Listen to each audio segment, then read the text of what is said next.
The Milwaukee Election Commission has decided to count hundreds of absentee ballots that were received without a postmark date. Ben Jordan explains why this decision came down to the very last minute.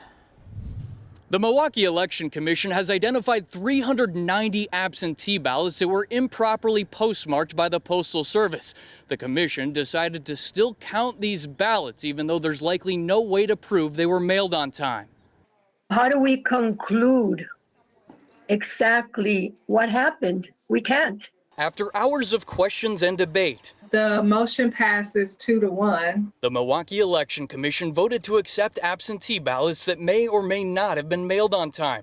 Due to a U.S. Supreme Court ruling, absentee ballots had to be mailed by April 7th and received by today. We either risk disenfranchising these voters and denying them having their votes counted in the election, or we acknowledge that there are some irregularities at the post office with regard to the treatment of these ballots. Milwaukee Election Commission Executive Director Neil Albrecht says some of the absentee ballot postmarks were illegible. Others didn't have dates and some didn't have postmarks whatsoever.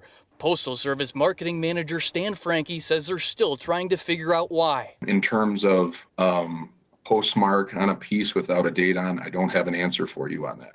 Meanwhile, election observers were told this afternoon that the 390 absentee ballots would be specially marked in case this battle goes to the courts. I have to mark them by day, and then we will be distributing them for you to count. Albrecht believes counting these ballots is the right thing to do, considering voters didn't make the mistake. Things that should not occur in terms of true democracy. While absentee ballots with postmark issues will still be counted, another 800-some absentee ballots that were postmarked with dates after the election have been rejected.